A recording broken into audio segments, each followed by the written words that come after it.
Taco Monday. Let's get it. Here we go.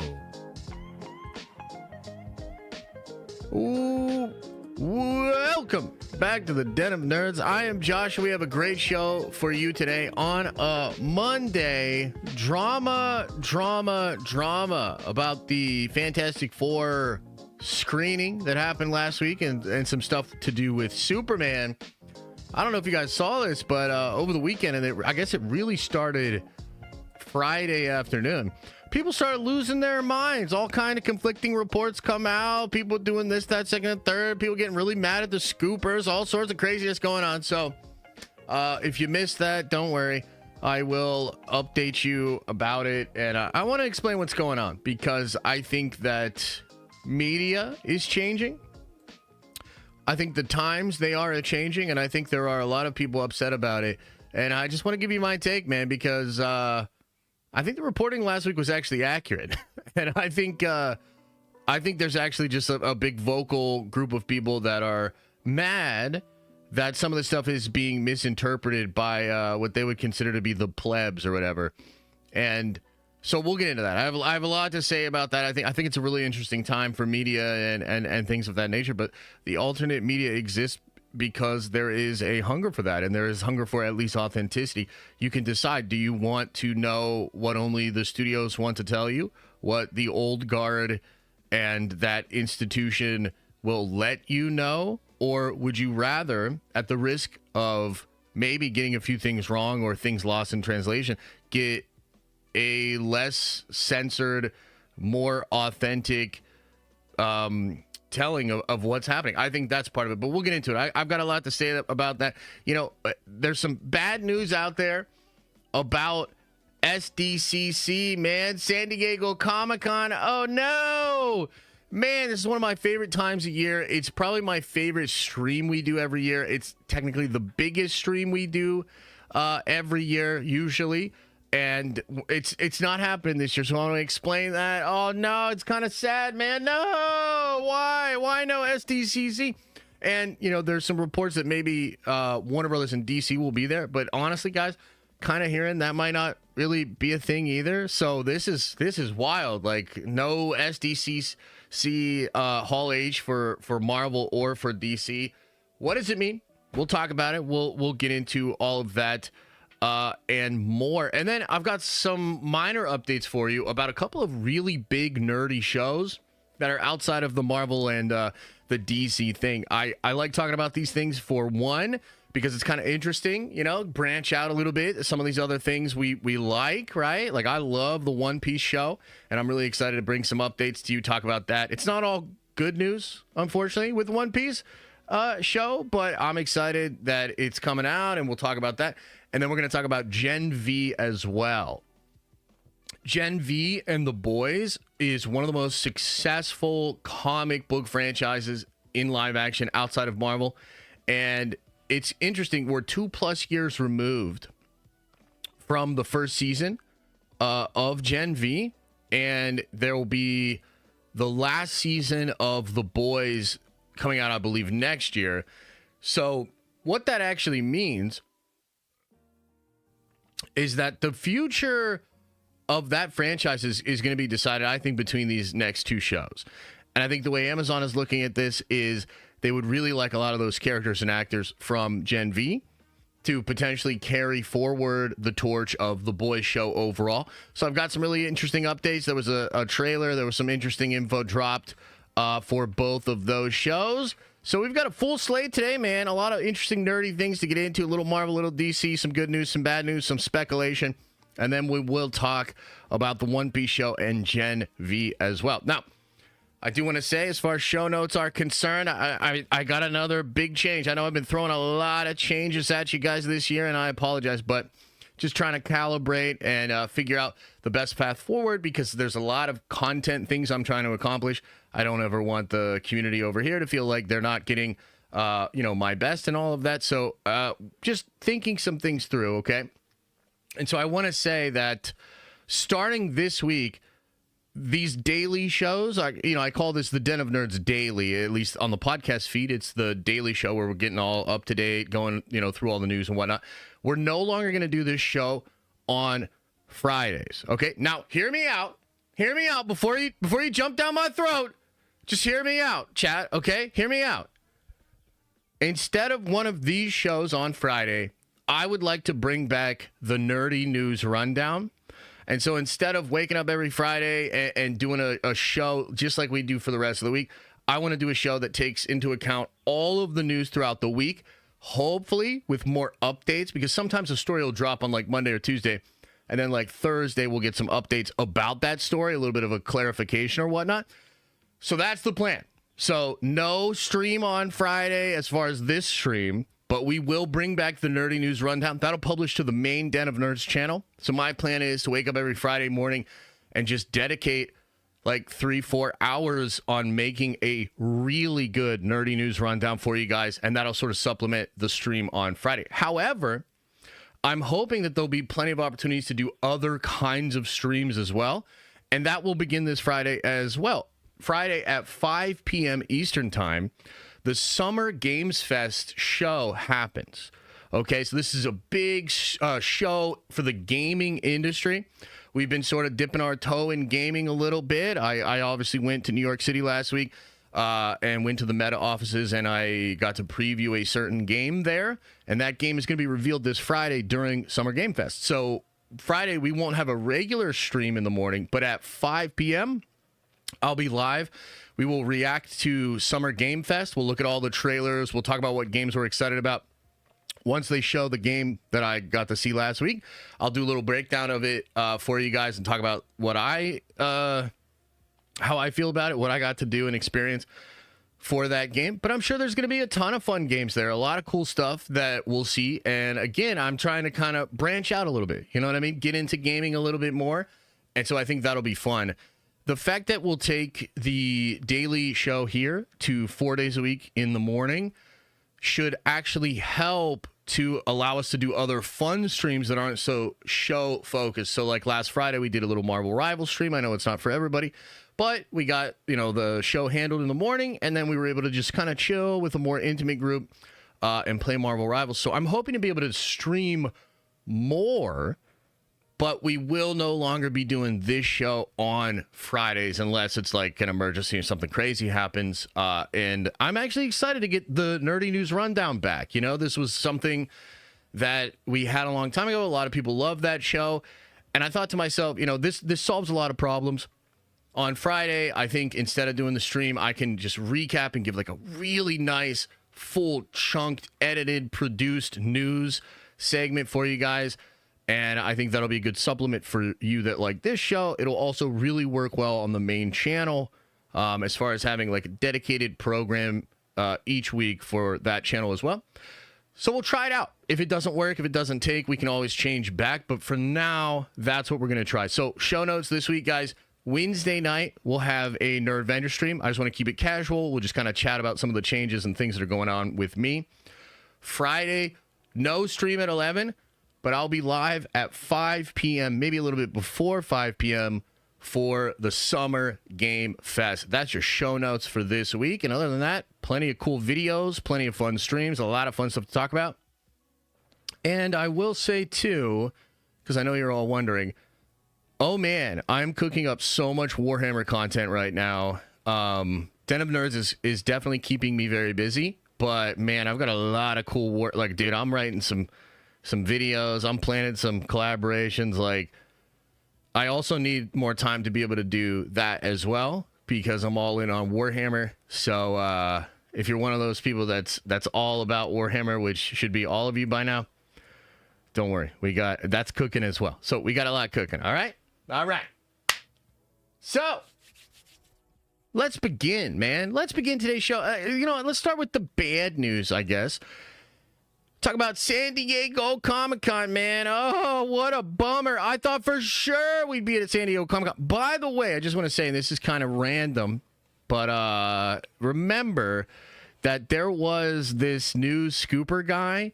I forget his name. It's like James something or other. Dude, this guy has no idea what the fuck he's talking about. A couple of weeks ago, This dude had a scoop that said, at San Diego Comic-Con this summer, Marvel Studios is going to announce the rest of Phase 6 and 7.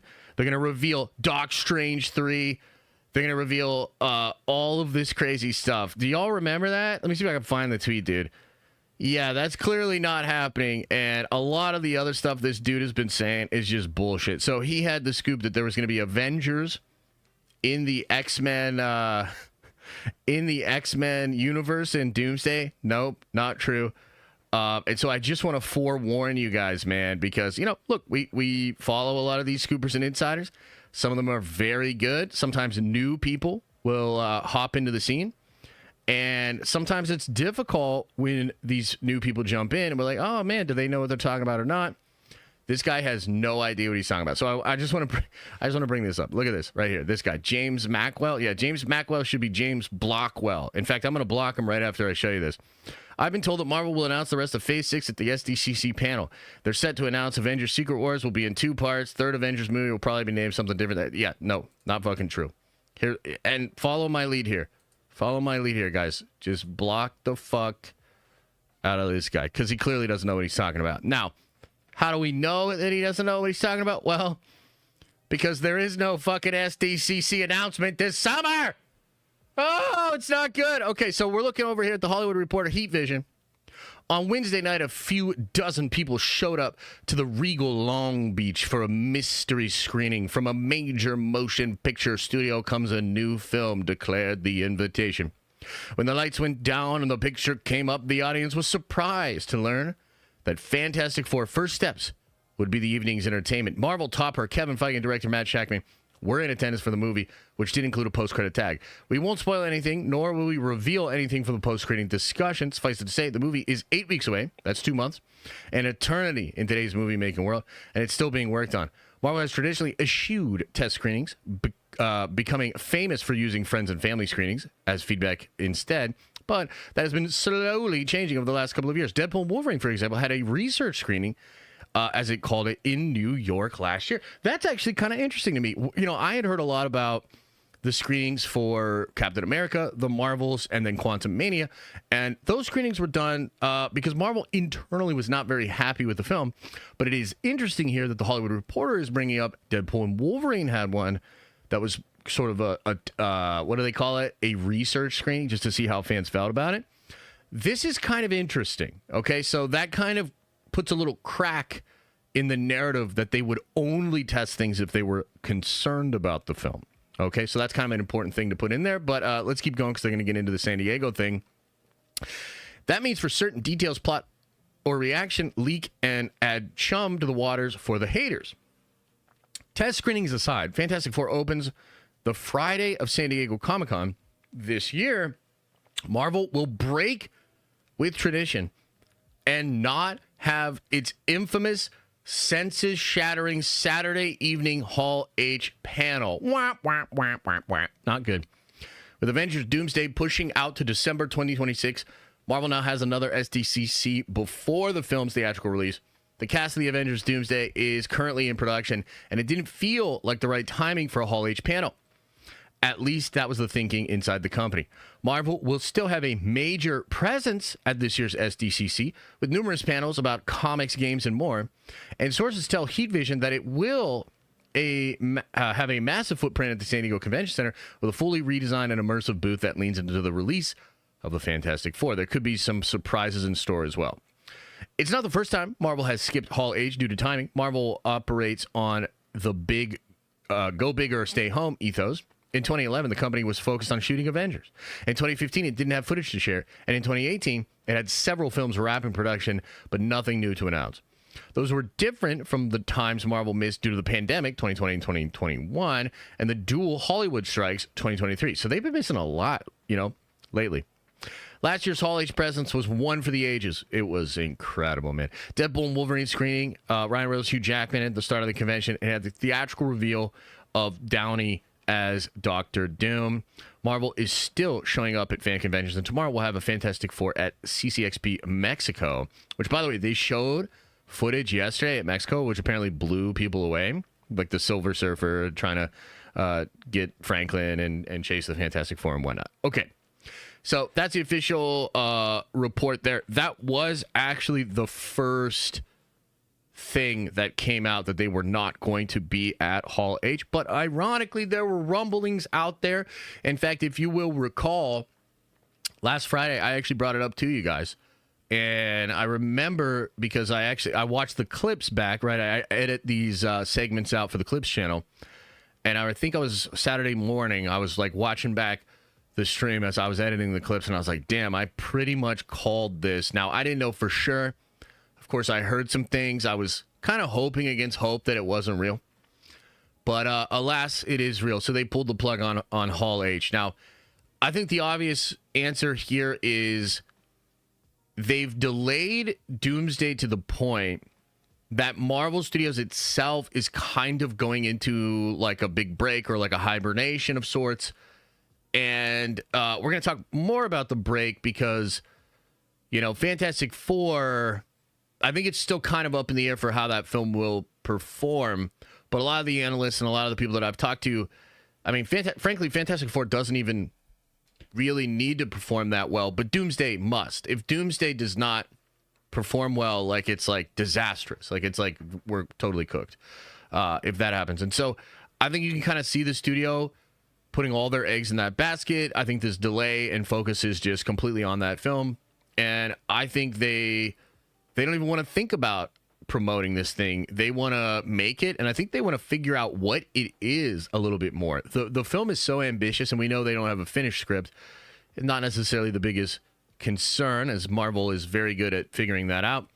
But still, like, I think there's this phrase of like finding the film in the edit, and that happens like with almost every movie. And so Marvel's not even like there. They're not even like, they don't have enough to put together like even an assembly cut of this film. They've only been filming for a month or two, and it's a massive movie. So no SDCC for Marvel this summer. And yes, that is kind of heartbreaking. Okay, it makes sense, but it is kind of heartbreaking. Now, I would assume we'd still get some cool stuff. I think you're still going to get, you know, some comic book announcements, maybe some new game announcements. You know, maybe even a little something like a sizzler reel or something for Doomsday. Because remember, they do technically have a sizzler reel for Doomsday. I have no idea what that sizzler reel entails. It could be just a couple of seconds. It could be a minute. But it was seen at a official Disney product promotion. We talked about this a couple of weeks back. So they do have something with Doomsday, meaning before the delay, which probably was, you know, solidified within the past few weeks, there was marketing for Doomsday. They probably took the first couple of weeks of shooting, and marketing has whipped something together. There was basically like people within Marvel that were operating under the impression that they were going to release this thing in about a year, so there was promo done. Maybe some of that will happen, but I tell you what won't happen. What won't happen is all the cast and crew coming out on the stage at Hall H. We won't see Kevin Feige, because like Kevin Feige, I mean, one of the things Feige I don't think gets enough credit for is he is a master at these presentations. You can really see it on full display when you see how James Gunn has navigated this space. I think Gunn is intelligent to bring Cena on and do this sort of him and John Cena thing, because I think Cena is so charismatic and awesome that like it kind of helps even that out. But Kevin Feige doesn't need anything. He doesn't even need a teleprompter. Like Feige will get out there and riff because he truly understands Marvel and how he wants to talk to the fans. So I love watching this dude get on stage and bring other people out and introduce trailers, et cetera, et cetera. And these presentations, you know, they've been magical. You know, they'll have a sort of build up, and then you get the big fucking drop, and you're like, oh my God. And like Downey was probably the craziest one. But, you know, even when you saw Kang Dynasty and Secret Wars on the presentation screen, that remember when they were both going to come out this year, right? Even that's like a super big moment. And then, of course, a lot of big moments from the past. So we won't get that, basically. So that is a big bummer. No big Hall H presentation. Now, my first thought when I heard about this was, oh, thank God, at least Superman's going to be there. Because even on Friday, you know, we had said, okay, Marvel might not be there, but at least Superman will be there, and we'll have a big Comic-Con because I think Superman has the chance to do really well. And I even speculated on Friday, like, wouldn't it be great if Superman was crushing it in theaters, because it will have 2 weekends of box office at that point. And so, man, it would just be so cool if, like, the movie was crushing, well on its way to $1 billion, and then they announced, like, World's Finest, which is a big rumor that that's the next one that Gunn is working on. And I was like, oh, man, that would be really, really cool. Well, come to find out that apparently there's no Hall H presentation for Superman, or rather not for DC overall. There is a presentation with John Cena and James, which we just saw a version of kick off last night at CCXP Mexico. Is it Mexico? So that's that's probably what it was. Now, there were rumors that they did talk a little bit about the future of the DCU, but maybe just offhandedly. I don't think you're going to get this big slate presentation, which technically Gunn has never done. The closest we got was, like, he showed a bunch of journalists in that one room on the Warner Brothers lot, and it leaked out with all the logos, but that was never shown publicly, by the way. They just talked about it, and he shot that little video. So to this day, we've never had a big, Comic-Con thing, or I think Feige did it one time at the El Capitan, where he, like, laid out phase 3 and 4 all the way to Infinity War. We've never had anything like that with DC so far. And I thought it would be great to get that. But from what I'm hearing, that's not even a thing. That's not going to happen at Comic-Con this summer. So, man, the summer that we have two of the most important comic book movies maybe ever, at a time when the comic book movie genre is in murky water. It's like, what's happening? Is the fatigue settling in? Is the whole thing cooked? What's going on? With all of these different questions, I do think it's a little bit of a bummer that both DC and Marvel are not doing a big Hall H presentation. So that's a little tough. Now, again, both studios could have announcements. There could be news that comes out, but I'm not going to do a stream Saturday night anymore. Like, that's the point. It's like, unless something changes, and unless some reports come out that, like, oh, Gunn shuffled and they're really going to drop some cool stuff Saturday night, I see no reason to go live Saturday night and wait for the big announcements. I think Marvel will probably pick some stuff up late in the year, maybe around August, for like D23, and you'll definitely get some stuff there. But again, it's like, I don't know that even is worth staying there and doing a dedicated stream to. Another thing I'll say about this, and it kind of breaks my heart to say this, but I just got to tell you it because I think it's a real possibility here. We've heard that these studios want to not do Comic-Con anymore. And I'm not talking about Kevin, because I think Kevin Feige loves Comic-Con. I think he understands what it means for fans. James probably does too. But we've heard that the companies themselves, Disney and Warner Brothers, they are not interested in being this massive draw to another exhibitor, something that they don't have full control of. And I think there's been a big push from the sort of corporate side of both companies to get away from Comic-Con. As far as I understand it, Comic-Con itself might be changing its own venue. The International Comic-Con of San Diego Comic-Con might actually move to Vegas. I've heard that rumor quite a bit. So, man, is this, because this will kind of be a blow to Comic-Con, man. We had people that in our community that got tickets, and they're straight up bummed. Like, they have tickets. And some people, this is the first time they're going. And now no Hall H. It's like, oof, that's tough, right? Is this potentially another nail in the coffin of Comic-Con as this event?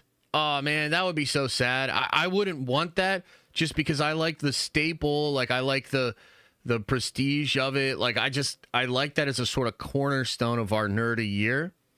And I really do wonder if this might be the beginning of the end for that. So we'll keep an eye on that, man. I don't even, it's rumor. It's just my speculation, but I wouldn't feel right if I didn't bring it up, because it was something I think is on the table. And with all the other things that are happening, I think it could be a real possibility. So, yeah, we'll see. We'll see what happens. Hopefully it all works out, and hopefully they can just be back next year. And I would expect that if they are back next year, that should be an incredible San Diego for us.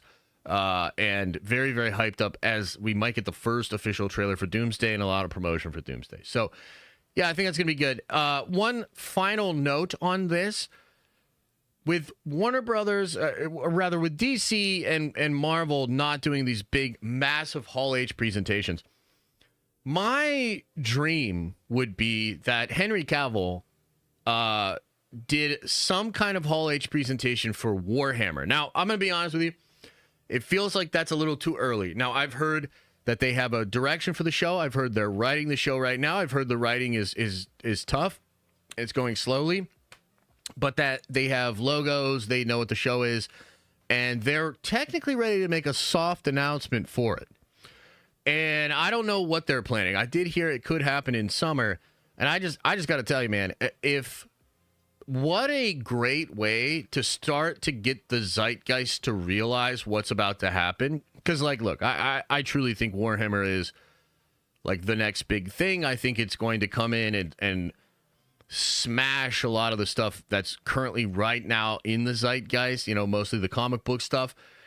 And I just think it would be an incredible first step in that whole journey if Cavill was able to take advantage of the vacuum that's being created by these two big companies backing off. Because, like, look, make no mistake about it, if the genre was in a better place, I don't think a lot of this stuff would be happening. I know some of you guys don't like to hear it, but unfortunately, I still strongly feel that the performance of the Marvel movies and Daredevil so far this year was a big factor in delaying Doomsday. Because in a sense, Doomsday is now buffered from all of these movies. It'll be a year and a half past Fantastic Four when that movie comes out. So they're really trying to buffer that film from the performance that Marvel is currently having, okay? And that's kind of a shame, but that speaks to the fact that, like, the fatigue is real, the damage has been done, and we're going to talk more about these test screenings and the drama and everything, and you could tell the whole fandom is like a pit full of vipers, and everybody's getting mad at each other and wants to bite. Not great. Warhammer has a chance within that environment to kind of step in and offer something new, to offer stability, to offer this new thing. So I don't know that that's going to happen, but man, I got to tell you, if I were Cavill, I would be looking at this and I would be seeing a massive opportunity. So we'll see. We'll see. No reporting on that end, but man, would I love, oh man, would I love to get some Warhammer at San Diego. And if I hear that we will, then we will do a stream. Okay. All right, everybody. Let's shift though. Let's talk a little bit about the drama. So, last week, of course, I was traveling a bit, but there were test screenings and rumors happening as I was traveling. We came back in and we discussed it on Thursday and on Friday. So, what happened? Well, as we went over just a minute ago when we looked at the Hollywood Reporter's Heat Vision newsletter, there was a test screening in Long Beach last week. People were surprised to find out it was Fantastic Four. A lot of people thought it was going to be Superman. In fact, there were reporters and there were people like viewer Anon, different, anonymous scoopers and stuff. They were saying they thought there was a Superman screening that week. There was not. It was just Fantastic Four. Okay? So this caused a whole kerfuffle. Now, the word was that the Fantastic Four screening was considered mid. Okay, now when I say mid, all these kids, everybody nowadays is all like, oh, it's bad, right? Because I think nowadays it's either like awesome or shit. And so you say mid, and a lot of people think that means it's shit. That's not really true. In fact, as we described last week, from all that the reporting we have, Superman's test screening results vary wildly from people really fucking hate it to people really like it. Fantastic Four seems to be more in the middle of the road, with not a lot of people saying it's incredible, not a lot of people saying it's shit, but a lot of people saying it's okay to good. That's the mid. That's the middle of the road thing, okay? Well, I guess around Friday afternoon, somebody came forward. I don't even know who it was, but somebody came forward to say, I was at the screening. Nobody yelled that it was mid. Which, by the way, I never fucking reported that somebody stood up and yelled that it was mid. Check the tape. Never came out of my mouth. What I said was the response to the screening was middle of the road. Okay, but there were people like Daniel RPK, and I believe My Time to Shine, that started to repeat this story that somebody stood up at the end of the Fantastic Four screening and said, yeah, that shit's mid. And like Kevin Feige and Matt Shackman were right there, and they started crying like a bunch of little bitch boys. Like, that's a story that's out there, okay? Well, apparently, I don't know, that was too far for some people. And some people came forward to be like, I was there. Nobody stood up and yelled that it was mid, actually, right? And then, like, I guess Daniel RPK walked it back, said that nobody had actually said that, and he was just hating or something. It's weird, man. From what I understand, and I only know what I'm told, right? I wasn't there. I only know what I'm told. There's some people I talk to that I trust a lot, and then there's other people that, like, I know they're connected. I try to aggregate what they're saying or whatever. But, man, this caused a whole thing. If you saw any of this go down on Friday or Saturday, I mean, you had industry people coming forward to basically subtweet the situation. There's a guy, Luis Fernando, who I really respect, and I think he does great on the box office analyzing. You know, he had this whole big thing that he said about screenings and how you shouldn't even talk about the results of this, that, second, and the third. Like, everybody got really butthurt about this whole fucking situation. Well, let me just clear it up for you. Okay, let me just clear it up for you. Nothing was, as far as I understand it, there was no inaccurate reporting. In fact, I think Daniel, and I've been told this, I think Daniel's lying. Not on Friday, but now. I think he's lying because he got so much pushback and hate and maybe even lost subscribers on his Patreon or something that he turned around and said, it's not true. I didn't hear that. I'm sorry that I'm spreading hate, this, that, second, and the third. And then he started saying, like, I just heard some crazy shit for Doomsday. Bro, there ain't nothing. There ain't no new crazy shit for Doomsday. Nothing. He's lying. Okay, so he's lying over the weekend. He was lying when he said that it wasn't mid. As far as I understand it, the screening was received as middle of the road. Now, as we talked about on Friday, there are all sorts of explanations for this. Number one, because they thought they were seeing Superman. That's one. Marvel doesn't test in LA. Not like this. So there were a lot of people there that thought they were going to see Superman. That's a possible explanation for why they were butthurt. Number two, it's an assembly cut. Okay? It's an assembly cut, meaning not all of the visual effects are done. Obviously, a movie that leans on its visual spectacle without finished effects, it's not going to hit the same way that its final product will. So there are all sorts of explanations, but I got to say, there seemed to be this counter narrative that started on Friday that the Fantastic Four is amazing and everybody that saw it last week thought it was amazing. Not true. Not fucking true. Not from what I've heard. And here's the thing, man.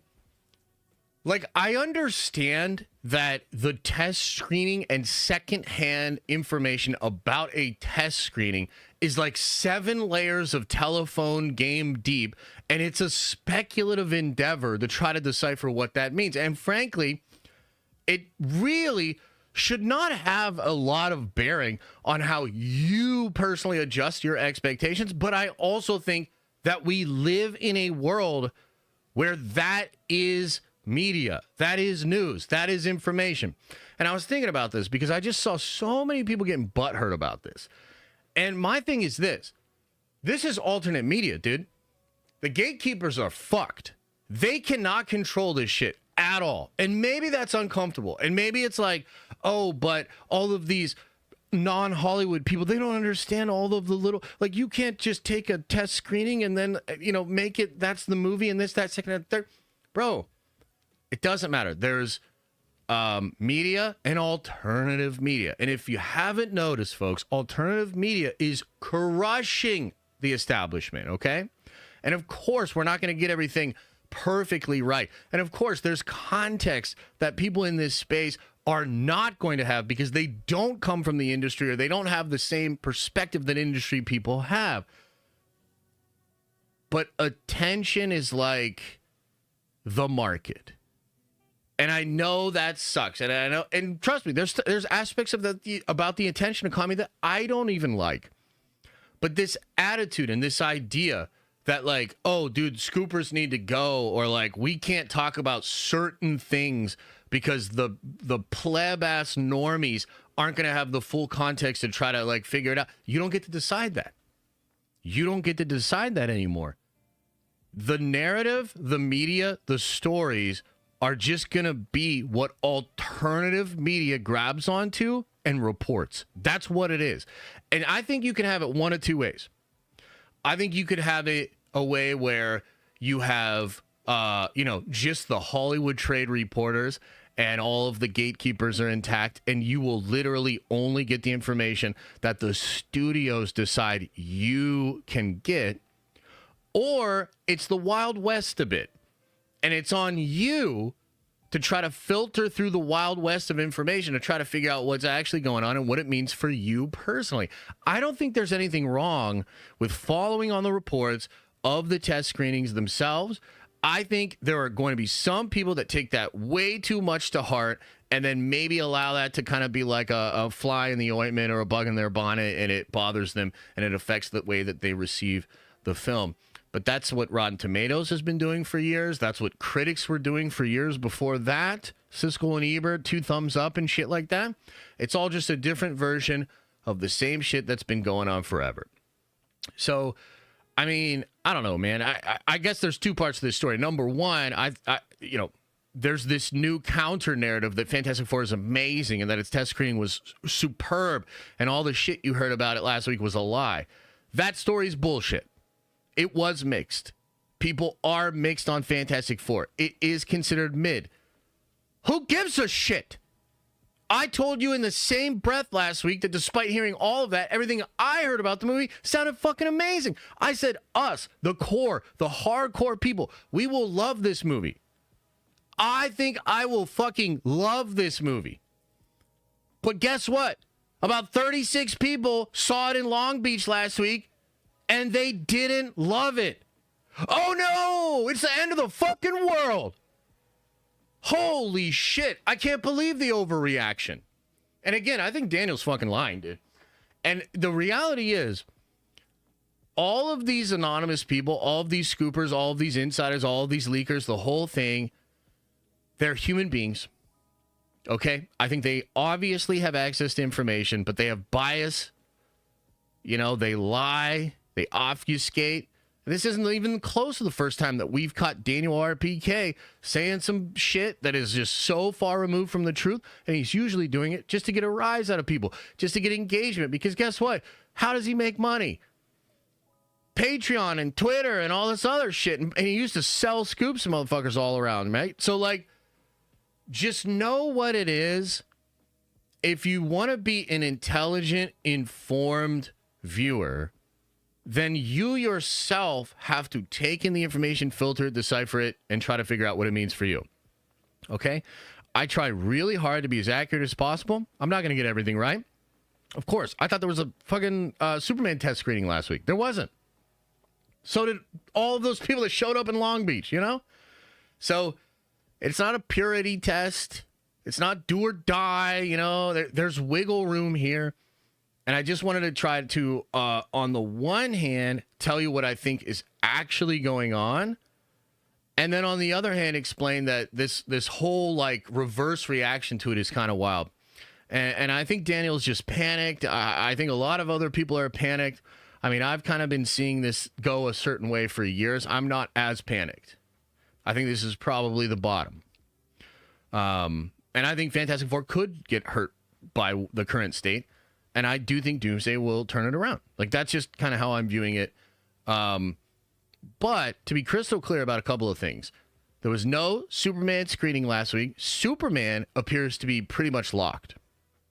Meaning a lot of the changes we talked about last week, which again were accurate, those changes seem to have been made a long time ago. There's not as much of a concern that they're scrambling. I think Gunn owes them a completely picture-locked version of the film by this Friday. And I think they'll get it. Right? So that is all one thing. This is not necessarily a scramble there. I'll tell you another thing about Fantastic Four. There is a version of the movie that's about 80% done in visual effects. That is not the version that was shown to the people in Long Beach. Marvel Studios is under no obligation to show the most recent cut of the film at a screening. Okay? So for whatever reason, they decided to show that cut and get feedback and maybe get some research and maybe see how people responded to certain elements in the movie. We don't even know exactly what they were thinking, right? But that is what it is. It was received very middle of the road by that particular audience. I've also heard that Marvel's very pleased with the film, so this could be a Deadpool and Wolverine situation, right? Which, you know, the Hollywood Reporter, and because, like, here's the other thing. It's like, bro, I'm willing to learn, and I want to have the most informed opinion as possible, and when I cover this stuff, I absolutely want to try to get it right, but it's not some, like, fucking purity test, man. Like, we're all just trying to figure this out and have fun, and be informed when it comes to all this nerdy stuff, right? But I did find it interesting that the Hollywood Reporter's talking about how there was a screening for Deadpool and Wolverine. Well, maybe this Fantastic Four thing is like that and not as much like Quantumania, which would be great. But either way, the movie comes out in 2 months.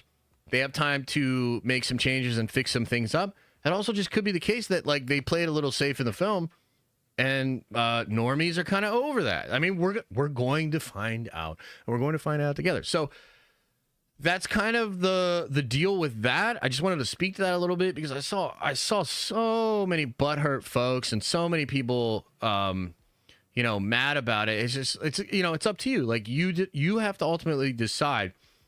I can't force people to watch my content. You know what I mean? I wish I could.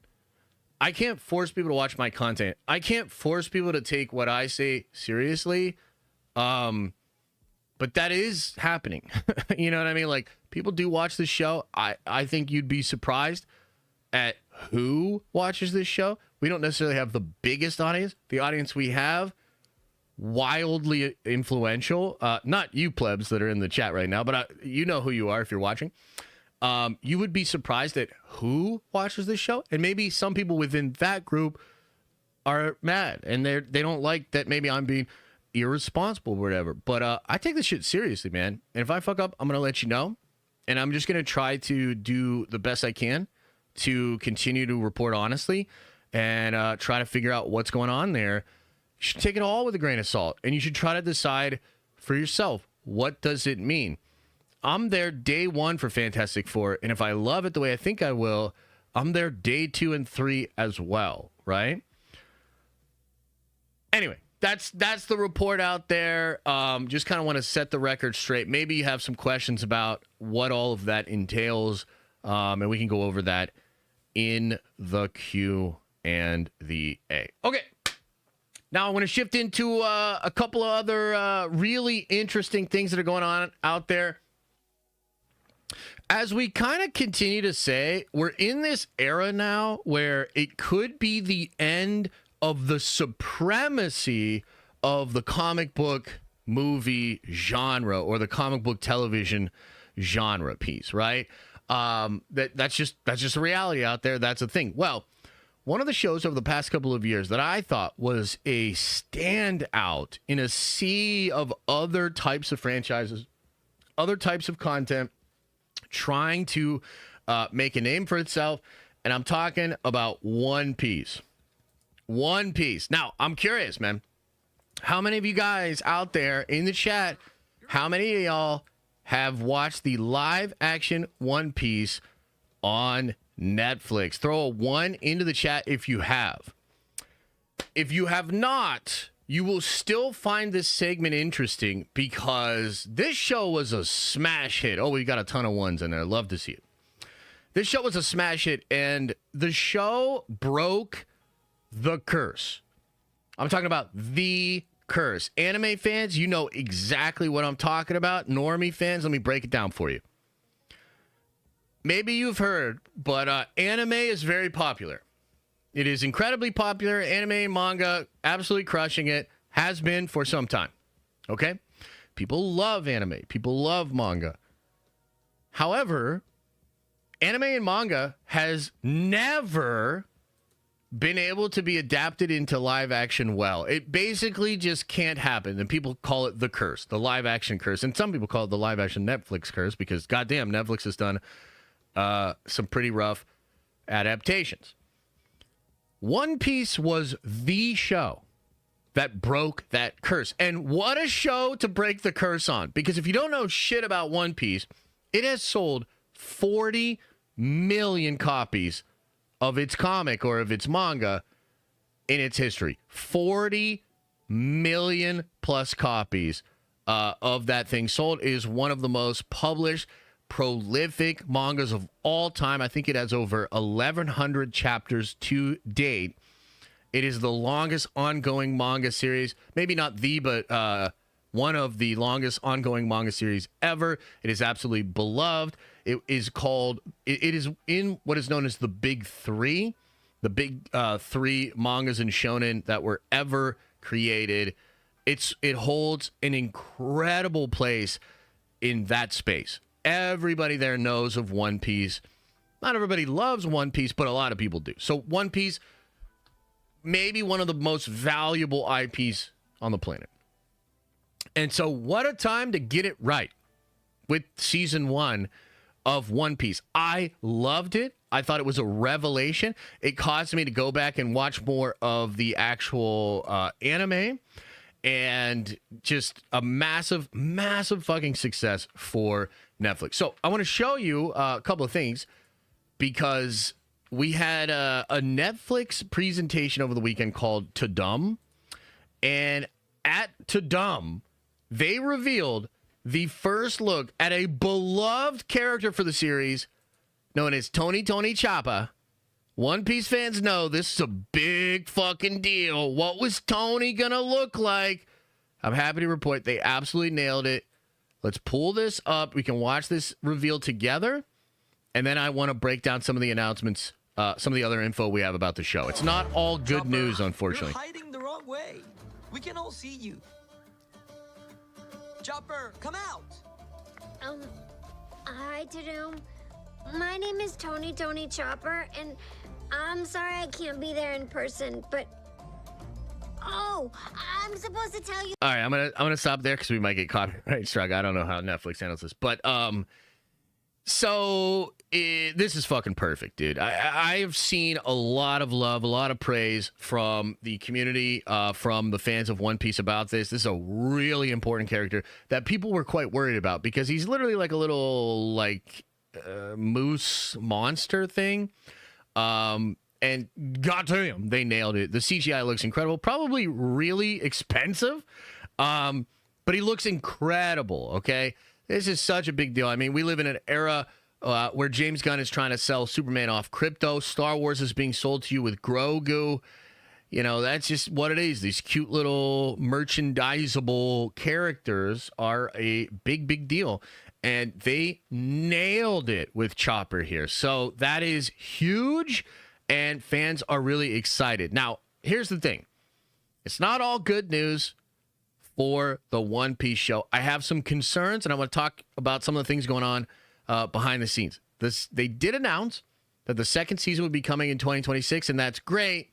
However, and maybe some of you guys already know about this, the showrunner from season 2 has left the show. This is a man named Matt Owens, and he left the show technically before they even finished the post-production on it. Okay. Now, he had a big post on social media. He talked about like his mental health. He had been working on the first 2 seasons for like 6 years. He was co-showrunner with another showrunner that left in season 1. And so, yeah, obviously that's kind of a concern when these things happen. Now, Oda, who is the mangaka, the guy that wrote the original thing, the guy that created it, kind of like the Stan Lee of One Piece or whatever, right? Oda, he does have a contract with Netflix. And from what I understand, they did do reshoots in the first season because of Oda's feedback, which is huge. Okay. And I'm bringing this up because although we lose the showrunner, there's hope, of course, that they are still going to nail this thing. Again, for all the reasons I talked about, it's massive. It's one of the biggest IP on the planet. It broke the curse. It's a huge opportunity for Netflix. So I was encouraged to hear that they listened to Oda and they did reshoots for season 1. Now, classically, when Cowboy Bebop was being adapted, they did not listen to Watanabe. So they did not listen to they did it bad on Cowboy Bebop. They did it good on One Piece. Now, my take on this is sort of an industry thing. You can kind of see this happening across the industry. I've brought this up with the other video game shows. So The Last of Us gets Neil Druckmann. Fallout gets Todd Howard. Like, you're starting to see Hollywood. You know, the Mario movie had, is it Miyazaki? I forget his name. I'm blanking on his name. But either way, they get the actual creators, the people that were involved in the other versions of it that were successful, and they have them to help with the live action version. This is proven to be a very successful formula. I think the studios, because like studios are not, like they're not very smart, but they can at least follow the money. So the more that those projects that sort of courted the actual creators, the more those became successful, the more the studios would pay attention to that as an option. And so I say all of that to say Oda is still involved. He has this contract. But from what I understand, it is not as though Netflix is obligated to listen to him. And I need to bring up a couple of things that make me a little bit uncomfortable, okay? So, and we're getting into the weeds here, okay? So if you don't know shit about this show or, you know, you might not be able to follow some of this, but I think I'm doing a pretty good job of keeping it light and accessible for those of you that maybe aren't familiar. I think so far you're on the same page. Well, let me tell you a couple of things going on here. Unfortunately, the last 2 episodes of the first season came under a lot of scrutiny from the fans, and it happens to be the case that we've now found out that the editing for those last 2 episodes was done without the showrunners. It was without Matt Owens, and it was without the gentleman that was the co-showrunner in season 1. And that's a little bit worrying because Matt Owens was not there in season 2 for the post-production work. He had this like mental health thing. He just needed to get away, so he's gone. So you can see how, just looking at the first season, you look at those last 2 episodes, and it's just like big moments from the manga that were cut. Usopp had some moments that were cut. The pacing was just a little bit whack compared to the earlier episodes. And so that's a little bit of a red flag. Something else that's kind of weird is they seem to be slowing down as far as the actual amount of chapters that they are adapting. So they adapted 95 manga chapters for season 1. Holy shit, right? But they are only adapting 59 manga chapters for season 2. The reports are that season 2 will have 7 episodes rather than 8. And apparently a large chunk of those 59 episodes, which all have to do with Chopper and the island when they find him, if you've read it or you've watched it, you know exactly what I'm talking about. That's only in 2 episodes, the last 2 episodes. So, Maimoto, thank you, Funky. You can see some of the potential problems here. Now, man, this is such a weird one because our hopes and dreams fly with you, One Piece. You broke the curse. You did what we never thought could be done. And you've literally forged a path forward for other great manga to have similar adaptations. Oh my God, the show is so important, not just for fans of One Piece, but for manga fans in general. This is so important. And so you start to stack up some of these negative things here, and it's concerning to say the least. We are getting 1 less episode. We lost a showrunner. We are adapting about 30 less chapters. Do you see what I mean? So I think there's reasons to be concerned. However, we're looking at Tony Chopper here, right here, and he looks phenomenal. So hopefully they have, because they've got the new showrunner in. He's sort of new, but you have Oda's involvement. You have a lot of the same people. The cast, and I think they understand how important it is. By the way, brilliantly cast. Absolutely love the cast of this show. And so, man, I want this thing to be good so badly. I kind of have a feeling that the reason it's going into 2026 is because of some of the things we're talking about right now. So you're sort of seeing maybe a push, working more on all of that. And man, oh man, there's just a lot on the line here. Unfortunately, reminds me a little bit of House of the Dragon, which from season 1 to season 2, we still have Ryan Connolly, but we lose out on Miguel Sapochnik. And Miguel Sapochnik is that fucking guy, bro. And you could tell. Like, I'm sorry, second season of House of the Dragon, a little bit whack. I enjoyed it at the time, but I do remember kind of saying every week, like, yeah, but when are we going to get going here? And I just felt like the pacing was whack in season 2. It didn't kill the show, but kind of took it from being like this emerging phenomenon into like, okay, what are we doing here? I hope it gets better kind of a thing. So a lot of hope riding on One Piece season 2. A lot of potential reasons to be concerned here. And we're just gonna have to wait and see. This looks incredible. Tony looks incredible. The little teasers and whatnot that they've put together looks incredible. I will follow up more with this as more stuff comes out. But I know this is something that people really care about, and I know it's something I really care about. And I'm hopeful when we get into 2026, this show lights it up. We'll see. It's on Netflix to try to figure this out. It's one last thing I'll say on this. I was having a discussion with my wife about this morning, and look, we love One Piece, bro. You know what I mean? And so she was pouring the cope. You know what I mean? She couldn't take some of the things that I was saying. You know what I mean? I told her, I was like, you're acting like chat right now, because she was like, no, this, that, and I get it. But the only problem is, like, Netflix is like a bajillion-dollar company. They could fuck One Piece up and it will really not matter to them. That sucks. That's tough. It's like the opposite of Warner Bros. Right now. Warner Bros. Putting everything they have in a Superman because they're kind of fucked if Superman flops. Netflix could fuck up One Piece and it will literally affect them like not at all. You know what I mean? So that sucks because you would like to know. Or rather, it would feel better if you felt like Netflix really understood. Like as a manga and anime fan, like I can't. Like they broke the fucking curse, dude. Like, please don't fuck this up. Like, you did something that people thought was impossible. So we'll see. We'll see what happens next. We'll see where we go from there. Okay, one last smaller story here. It's another alternate DC, alternate than Marvel kind of a story here, and I want to talk a little bit about Gen V. Out of curiosity, how many of y'all checked out Gen V? This show came out 2+ years ago, which is kind of a tough pill to swallow. I remember the initial show. I didn't actually even watch it that much. I did eventually finish it. I forget when. It might have even been like 6-7 months later. I sort of quietly watched. There was nothing else going on. And so I kind of finished it. But Gen V, from what I remember, was a very successful spinoff.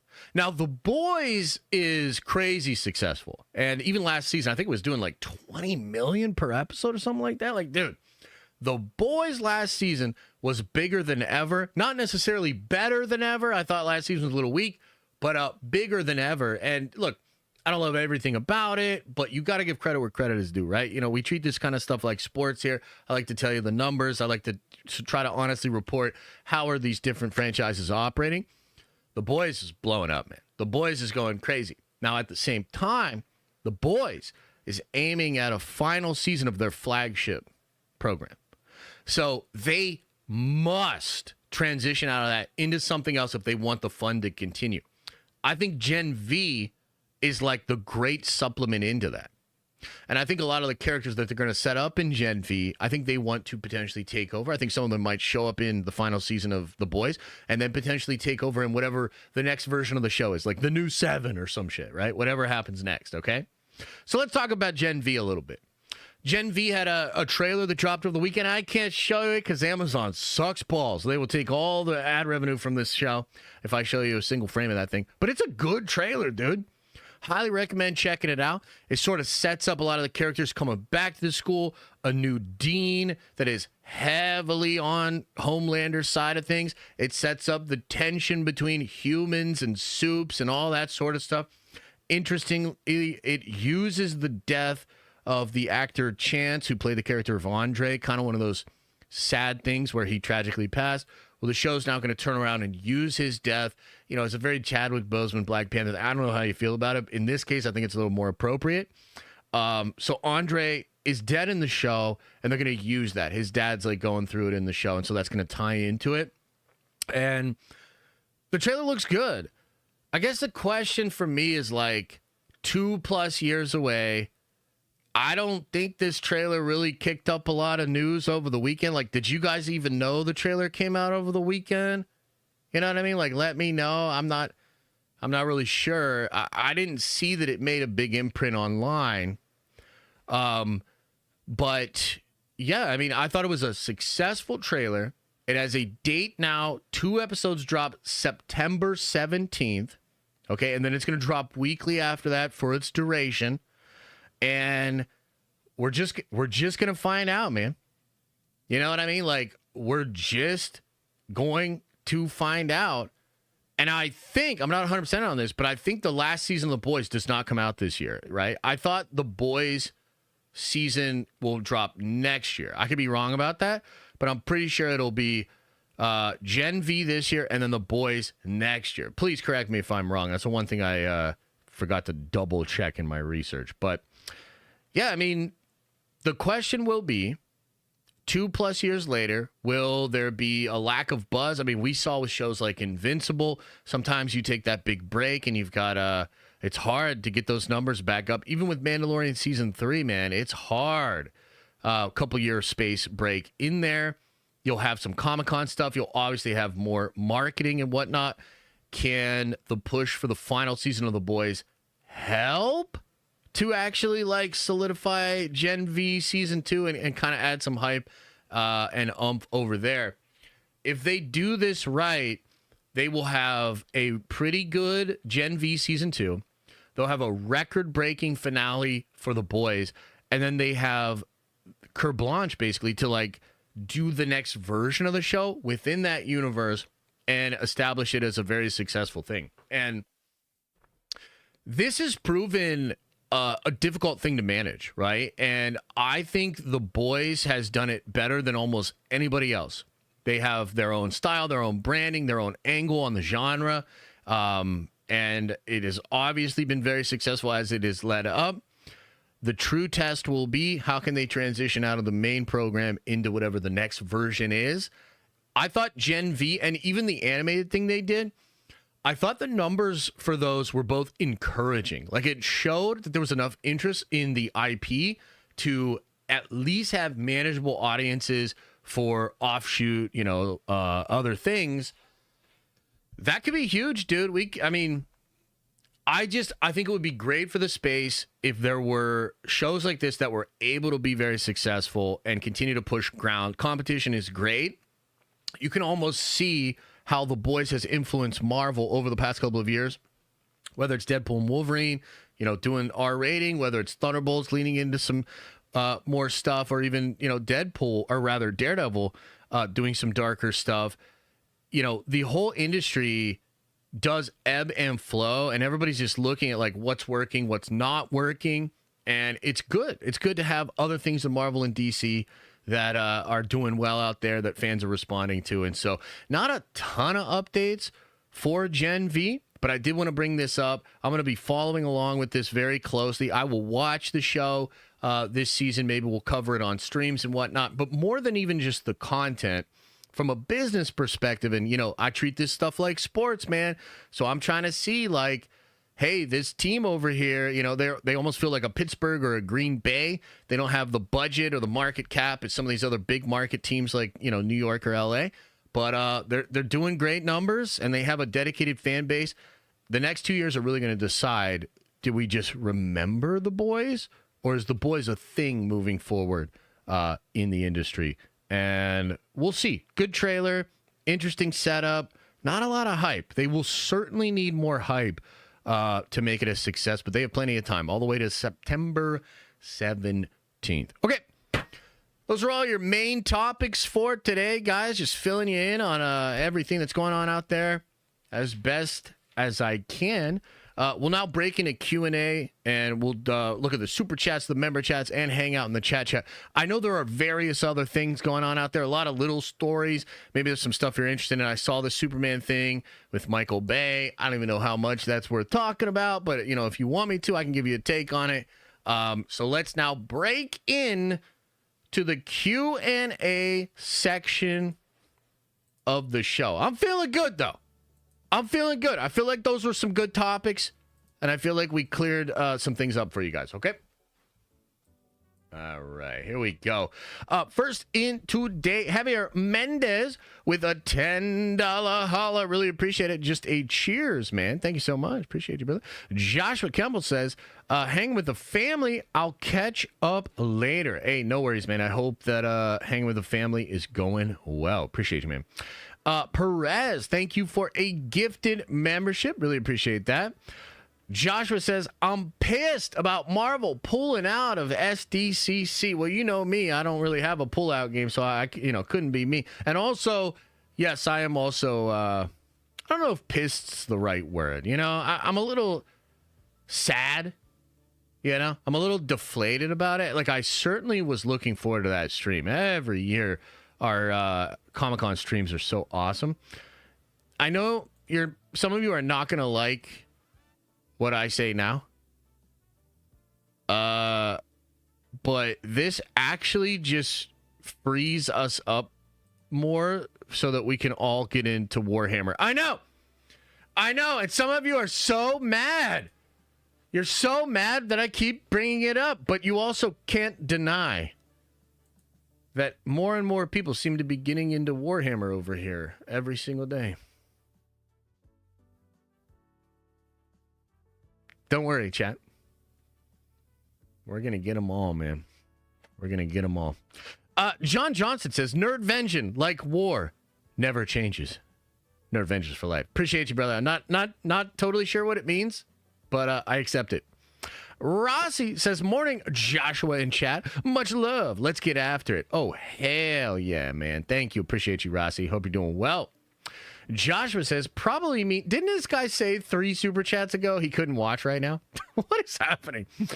Probably means no Strange 3 or World War Hulk or Thor 5. I would agree.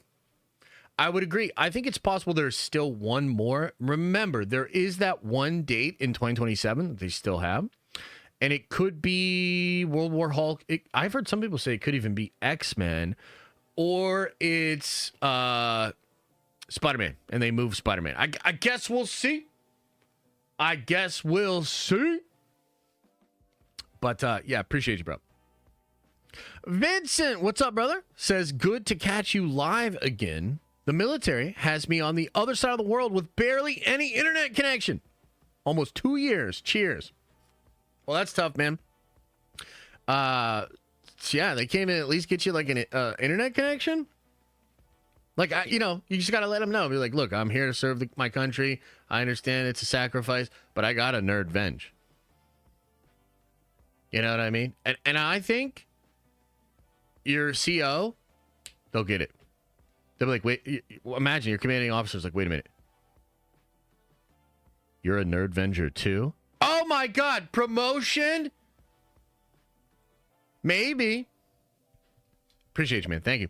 Joshua says, bro, you said you were gone. Holy. Joshua says, there's too much story to tell in just 2 Avengers movies. Yes, that is fair. You're not wrong. I think that's probably part of why they delayed it. They're trying to figure it out. They're trying to figure out how to have all that shit together. You know what I mean? Braden Thompson says, did you see Superman official budget numbers? Yeah, so here's the thing. There's two numbers that are floating around out there. There was some documents in Ohio suggesting the film was $376 million. That was its budget. But Warner Brothers has officially revealed the budget to be $225 million. So, look, man, this reminds me of Brave New World. This reminds me of Thunderbolts. This reminds me of a lot of movies. This reminds me of when The Rock tried to somehow claim that Black Adam had made $80 million. Do you remember that? The Rock literally came out with some kind of thing and said somehow Black Adam had made $80 million. Do you remember that? So, look, man, how does this work? Bruh, we got to accept what Warner Brothers says. I know it sucks, and you can have all sorts of skepticism about it. But just like the 425 number that Captain America gave us, just like the 450 number, or did I get those backwards? Just like the numbers that we got for the Marvel movies, whatever the studio says, we got to go with that, man. You know, and we could say it's shady, this, that, second, and the third. But if those are the numbers they're giving us, it means they have, albeit a shady way, they have accounting that can get us to that number. So, and you know what else is interesting? Just as a small aside here, right? So remember a couple of weeks back, I told you guys that, I mean, I thought Thunderbolts was a pretty big failure. I think it's going to lose them like $100 million. Like if my understanding of the numbers is correct, it will lose Marvel and Disney $100 million. Okay. I don't think it's ever good to lose $100 million. Okay. But a couple of weeks ago, you know, I had some people from Hollywood reach out to me and say, oh, dude, you're getting it all wrong. Everybody in Hollywood thinks Thunderbolts is a success. And I was like, that doesn't make any sense. Well, you know, think about the new Mission Impossible movie. This movie has a literal budget of $400 million. And it is not going to make that money back. Right? And yet, all of Hollywood is celebrating Mission Impossible. It has the biggest opening of the franchise. People are celebrating it. I mean, it could actually be the case that Hollywood's just kind of changing. And there's more than just the exact profitability of a film in the theatrical run that is at stake. For instance, I believe the studio, or perhaps it's I forget exactly who is involved in this deal, but there's a deal to potentially sell Paramount or to sell the studio that technically has the rights to Mission Impossible, okay? And so from what I understand, they were able to put even more money into this film to make sure it was awesome and dope and a big celebration, because the IP of Mission Impossible is more valuable if it's more popular, and that value might actually eclipse the loss of the actual revenue of the thing. Does this make any goddamn sense to you? It's kind of like how Tesla for so long was not profitable in a quarter, and yet it had an evaluation in the stock market of being this like $1 trillion company. Does any of this make sense? Are you understanding what I'm saying here? So what I'm trying to tell you is the business of Hollywood is changing, and it could actually be the case. Like, I still think the trends matter. I still think it's crazy the money or the lack of money that these Marvel movies are making. But it is possible the business is changing in a way that we can no longer strictly view profit or loss as the metric by which we say a movie is successful or a failure. Okay? Yeah. Just food for thought. Food for thought. And throw a little bone to, you Hollywood people. Joshua says, Joshua, how are you super chatting? You told me you were gone. It's driving me crazy every time I see your name pop up. They're giving us bare minimum and moving on X-Men Saga. Oh, I don't think so. I don't think so at all. I don't think the next two Avengers movies are bare minimum, brother. That is not what's happening there. That is not what's happening there. Kendall says, nah, I'm still jumping down your throat. Haha, Jay kidding. Wait, what? About what? I don't even remember what that was. Okay, Joshua says the Multiverse Saga is a big letdown, waste of potential. Marvel is dead anyway. Gotta go later, y'all. Nerd Ventures for life. Okay, thanks, Josh. Appreciate you. Yeah, Wonder of Marvel. I actually put that in a video today, but you might not get that video till tomorrow. There's a video dropping today over on the main channel. Oh man, I'm kind of blanking on what videos I did actually. But yeah, I did see that. It is cool. And by the way, that production company, Atlas Hall, was filed in the UK in February of 2025, meaning, bro, Marvel's like ready to make that X-Men movie. So that is kind of interesting. Rossi says, I'm still waiting for your OnlyFans announcement. You know what's funny? I heard the coolest version of an OnlyFans for a dude the other day. So there's this guy that does a bunch of like grilling, or his whole thing is like testing or talking about how to prepare meat. And so this guy had this thing where he'd pretend like that he was naked, and he's like, now I'm going to show you my meat. And then he like pulls out this like aged Wagyu, and he explains like how to cook it and shit like that. And I was like, dude, that's pretty smart. I was like, that's pretty smart. C-Dub says Mobland episodes 9 and 10 were fire. Tom Hardy is goated as a gangster. So I've only seen episode 9. Unfortunately, we weren't able to watch episode 10 last night. The wife was too tired. You know? So we're going to watch that later tonight. So I'm excited though, bro. I've heard some really good things. Mobland is, I think, one of the best shows I've ever seen. It is the best show on television right now. Mobland is incredible. Highly recommend it. Xavier says, hot take, Millie Bobby is a perfect pick for Wonder Woman in the DCU. I don't know if I can see it. I don't know if I can see it. I'm going to be honest. Anybody else agree with that? I feel like Xavier just has the hots for Millie Bobby. Philip Hatch says with a 5 spot, Josh, how do you gauge your excitement / expectations for movies, specifically for Marvel and DC? Well, certainly the covering it, right? Because I cover the movies. I will generally know a lot about the films by the time I go in to see them. But I try as much as possible to like clean slate it when the credits roll up, you know? So like a lot of you won't believe me, but when I sat down for Brave New World, like I was ready to enjoy that movie, you know, like I really was. And same thing with the Marvels, same thing with Quantumania, same thing with all the Marvel movies, man. Like I sit down and I'm ready to enjoy myself. Now maybe it is the case that like when I check out, cause like with Captain America, it was about 2 minutes in and I'm like, what the fuck? And then from that moment, it's really hard for me to like get into the film. And sure, at that moment, I'm probably thinking about the things I heard and I'm like, this is a big old steaming pile of shit. So yeah, I don't know, man. Like I certainly have expectations, but I try to go into it and I just, you know, as the credits are coming up or whatever, we're getting ready to watch it. Like I try to just go clean slate, let it hit me, let it wash over me. Which to be honest is probably why I fucking hated Brave New World so much. If I had been able to say, hey, this shit's probably ass, let's just have fun, maybe I would have enjoyed myself. But despite everything I heard, despite everything I knew, I still have a high expectation for Marvel. I don't think that's ever going to change. In fact, I remember I said something wild after Brave New World, where I said, yeah, the critics are harsh on Marvel, and I hope they never stop. I hope they never stop, because my expectation for Marvel is really high.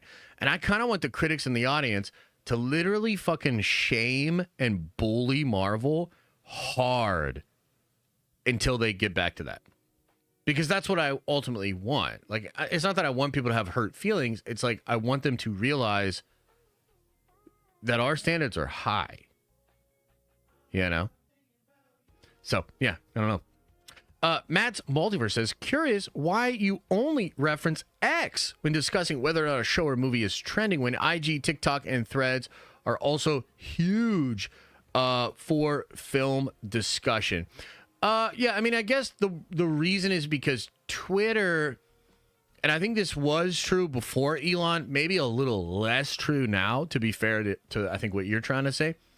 Twitter is actually like the most important conversational app. Okay, a lot of these other apps, like they're more media apps, whereas Twitter is conversation. And you would notice, at least I would notice, that even on these other platforms, whether it be YouTube, whether it be Instagram, bro, it's usually a lot of people talking about what people are saying on Twitter. So, like, in this stream, for instance, we're always talking about what people say on Twitter. On other videos, you probably notice it's always people talking about what's on Twitter. Okay? If somebody tweets some wild shit, it makes news. Okay? And I'm still calling it Twitter. I'm never going to call it X, at least not intentionally. So, to me, that's just what Twitter is. And it's the best aggregate of how people are talking about things. Like, I frankly don't think a lot of people, and Twitter's weird in a sense where, like, if you don't have a platform at all, it can feel like you're just screaming into the void. But if you have a certain amount of following or clout or influence, Twitter is a fascinating platform where you can have conversations with the most famous and influential people in the moment and make news. I mean, consider what happened between me and Gunn, right? If that wasn't on Twitter, I don't even know that it's that big of a deal, right? So I think for better or worse, probably for worse, Twitter is still the town square. It is still where the most important conversations happen on social media. Just my take. That's a good question, though. I like that. At least you're thinking, you know what I mean? I appreciate the thought. Ethan says, what up? Is it just me, or does Ultron being in Rivals got anyone else a little hyped for Vision Quest? Love the streams while I work. Keep it up. Nerd Vengers for life. I guess that's a question for the chat, man. That's a question for the chat. Yo, guys, are you picking up what Ethan is setting down? Did anybody here play Ultron over the weekend and get more excited for Vision Quest? Let me know. I'll say for me, brother, I don't think that's happening, but I have heard some interesting things about Vision Quest that got me a little bit more interested. But also, I really like Ultron in the game, dude. I really enjoy playing Ultron. I had a couple of crazy games on Friday with Ultron. I played over the weekend a little bit, had some good games with him. I really like the character. I think he's well designed. He might be a little... I think he's actually busted, but I think people can't play well with him, so I don't think he's going to get nerfed. So yeah, I mean, dude, I had a great time playing on Friday, man. I think Ultron is dope. Matt Kale says, honestly, I think it's a mistake that Marvel and DC are not doing Hall H, especially DC. I think like it's a big mistake for DC too. I feel like DC, in fact, if I were a Gunn, I would change that and I would do something. I would try to take advantage of Marvel being down a little bit. Doesn't seem like he's interested in that. Gunn made some comments over the weekend about, support Marvel and support DC. And I get it. We're all friends, blah, blah, blah, blah, blah. Which, by the way, Brandon Davis, from the moment Brandon made that bet with me, he has never publicly talked about it or acknowledged it. And I feel like some people, maybe even Gunn himself, told Brandon, like, dude, why did you make a bet with that Den of Nerds guy over Superman and Fantastic Four? And at the time when Brandon made that bet with me, he and I both had this attitude of like, the competition's fun. Like, it feels old school. It feels cool to be like, hey, I want my team to do better. I want your team to do better. Well, put your money where your mouth is. This, that, second, and third. To this day, though, he's like acting like it's not even a thing. And I can't help but think when you see the Gunn comment that maybe there's a studio-wide sort of mandate. No, we're going to play nice. Fuck that. I mean, I do ultimately hope that both movies do well, but I want Fantastic Four. I would love for Galactus to roll up and literally take a dookie in the shape of a 4 on Superman's chest. I think competition is cool and fun. But yeah, Matt, to your point, I agree. I think it's a mistake, and I think Gunn should change it. I think Gunn should go for the throat. Zach says, if you had to guess, what do you think the FF box office will finish around? Nerdvenge for life. Oh man, it's so hard to say. I think we're looking at probably 6, 7. You know what I mean? I'm thinking 6, 7. Those post-credit scenes will add money. I know everybody's like, "Arr," but they will. It could get up to 8. Yeah, it could get up to 8. Could go higher too. We'll see. But right now I'm kind of saying like 6, 7. Do you think Vanessa Kirby's pregnancy was part of the 7-month delay in Doomsday? No. Nah. Nah, brother. I don't think so. It's a fair question, though. Craig says with a 10 spot, independent/solo musician here. What I'm currently working on a metalcore EP. The concept is based off Doctor Doom. If you're interested in hearing a song early, I'll send it over. Oh, hell yeah, man. That sounds awesome. That sounds so cool, dude. I love Doctor Doom, man. I was doing some research for some Doctor Doom videos and whatnot. I've been working on maybe some more comic book stuff that I want to do on the channel too. So, yeah, man. Brutal the Bearer says, from rumors, Doom and the Four may be from the Sacred Timeline originally. What would you prefer, Sacred Timeline or Segregated Timeline? Nerdvenge for life. So I would prefer if they were from the Sacred Timeline. I did a video over the weekend about this, and TLDR, I don't think they're from 616, dude. They could be, but I don't think they're from 616. Not anymore. Not anymore. But anything's possible still. It's just there were some things that I heard from the screening that made me think, oh, man, they're not going to do that. So, it is what it is, but yeah, we'll see. Nuckin' Futz says 47 months. Did someone say Warhammer? Oh, hell yeah. Oh, hell yeah. Warhammer, baby. Dude, wait till you... Because, look, don't get me wrong. I like doing the show. I like doing my Marvel content. But I am in love with Warhammer, man. I spent 3 hours working on a script yesterday on Warhammer, and I lost track of time. I was like, oh, my God. So I have some incredible Warhammer content coming for you soon. Vandolph the Black says, my pick for Wonder Woman is Adaria Arjona. Who the hell is this? Let me check this lady out here. What's she from or what's she in, man? Oh, she popped right up there. I mean, she pretty. Oh, Bix? Yeah. She could be good. Yeah. I think she'd be a good Wonder Woman. Hell yeah. I like that pick, man. I like that. I think that'd be good. That's good. Norin Rad, what's up, brother? Says, Josh, all my friends are busting my ass about the female Silver Surfer. I keep saying we're getting Norin eventually, but am I wishful thinking, bro? Nerd Vengers for life.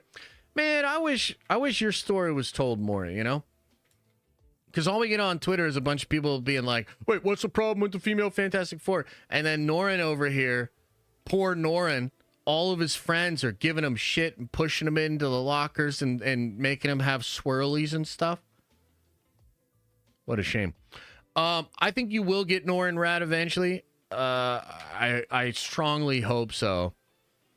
Yeah, I don't know what else to say. I mean, dude, they should just do Norin. I would love if they stopped just doing all this foolishness. I know some people feel differently about it, but for me, I just don't get it. Shala's cool, fine, but she's not Norin Rad. You know what I mean? So yeah, I want more Norin. I hope we get more, or I hope we get Norin eventually. That's the best I could do for you, brother. I don't know what else to say. If I hear anything else, I will let you know.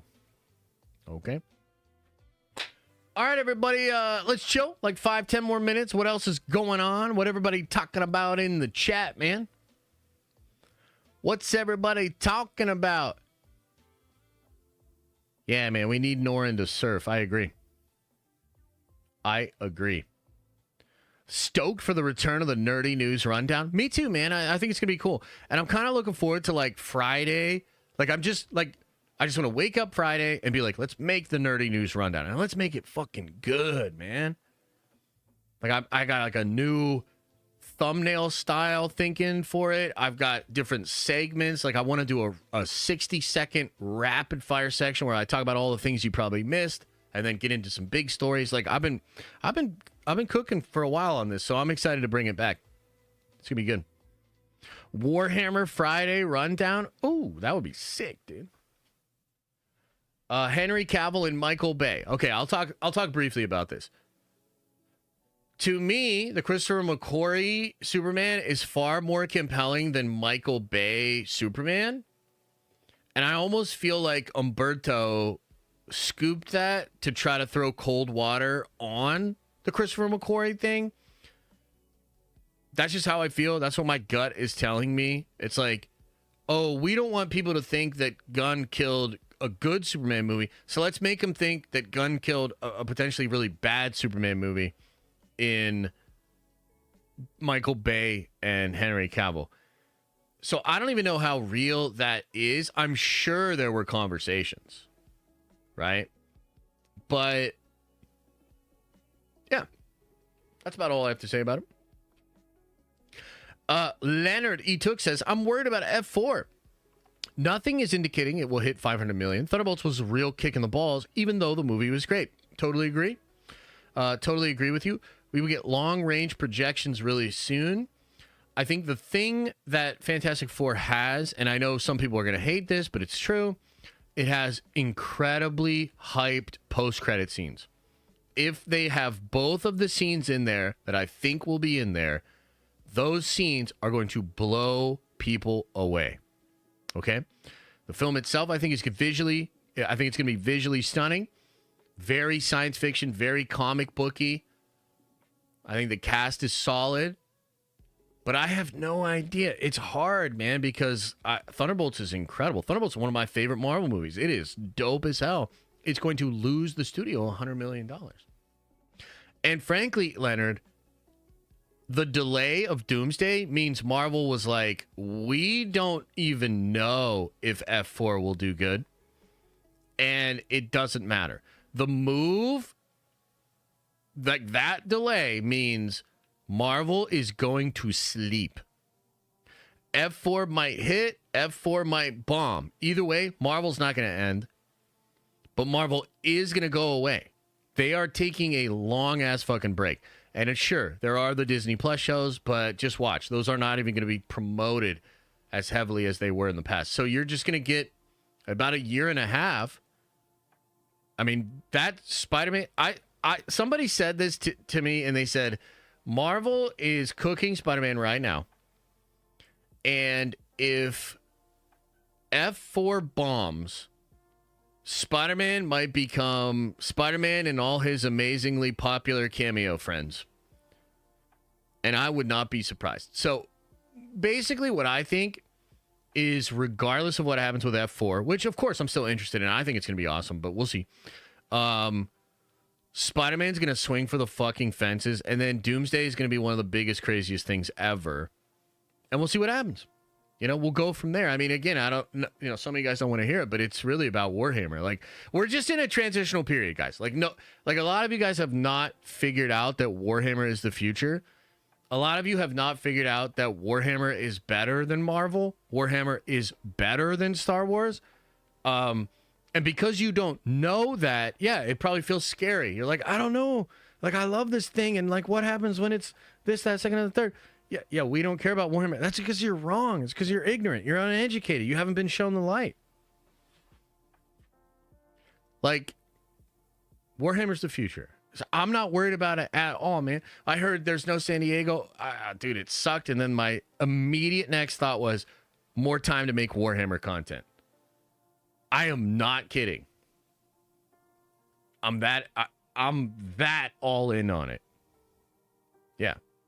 So I know it's hard to fully understand. It's hard to grasp, but you will know the glory of the God Emperor of mankind. By God, you will.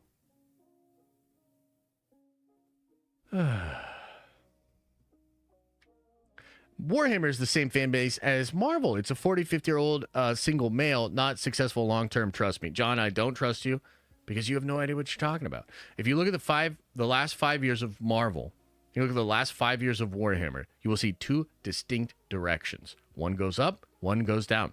Warhammer has been rising. Warhammer has made so much money over the past couple of years. They are giving $26 million back to all of their employees this year. They are so successful right now. They're giving $26 million back to their own company, their own employees. Marvel employees are being fired. I just want to be clear. There are different things happening at the different studios. I think Warhammer is really on the precipice of being in the zeitgeist in a way that will shock. It's going to shock people.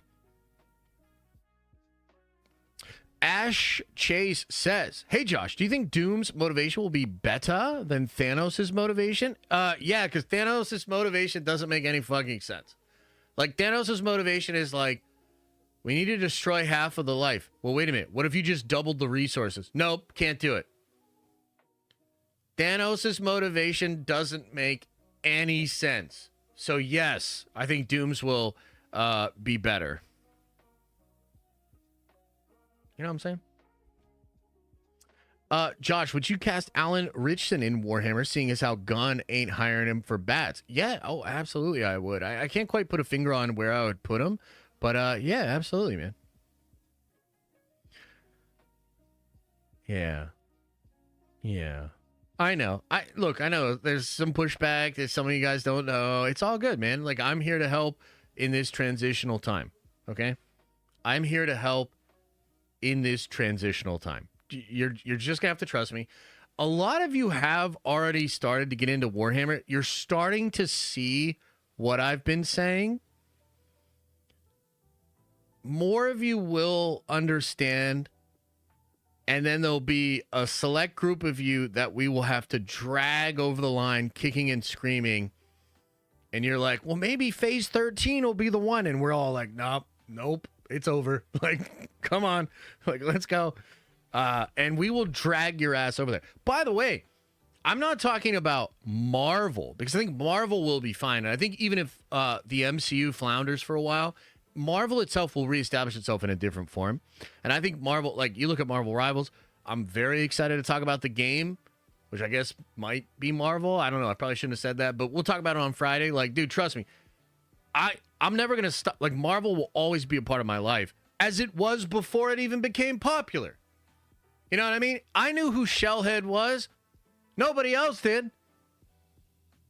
Okay? So just relax. It's maybe not as crazy as you're thinking it will be, but I truly believe Warhammer is going to replace some of the way Marvel and Star Wars used to carry the zeitgeist. Yeah. Joshua, we are just trying to save you from another Rebel Moon situation. Yeah, but I mean, look, I know the Rebel Moon thing. Like, let's be real. Like, and now we got to talk. Thanks a lot, Braden. You know what I mean?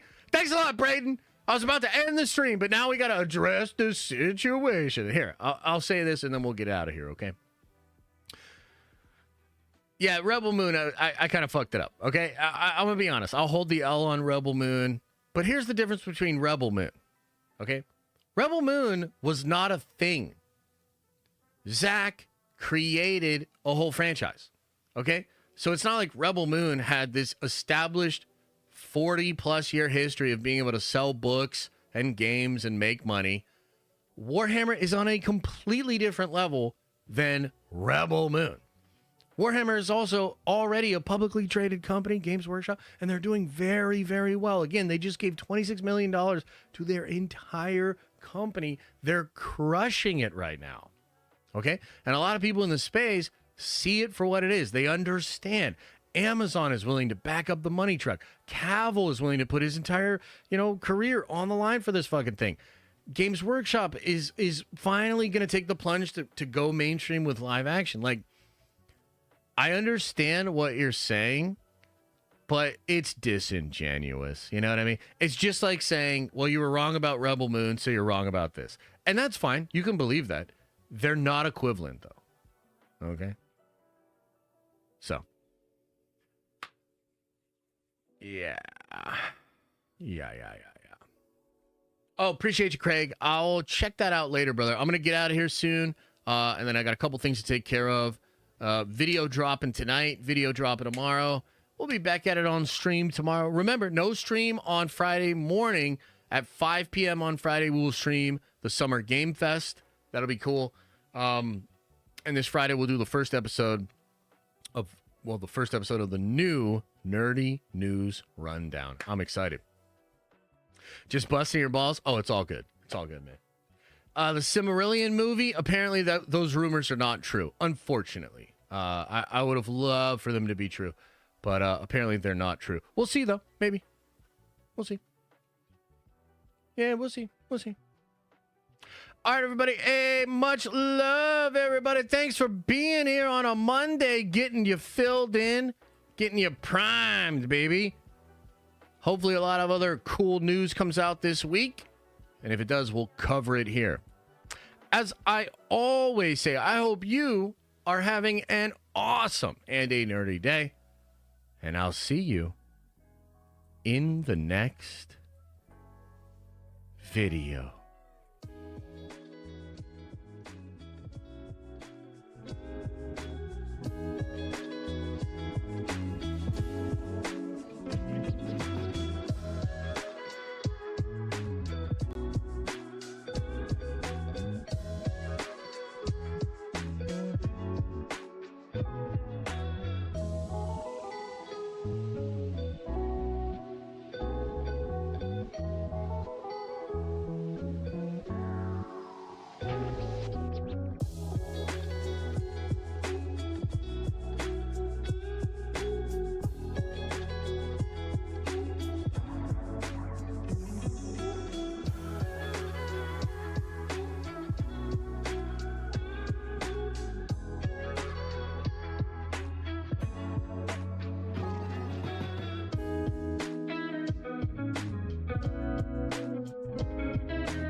Oh, what the hell? People are asking if you can make the Nerdy News stream on Friday a premiere so they can talk about things in chat like last week's video. No.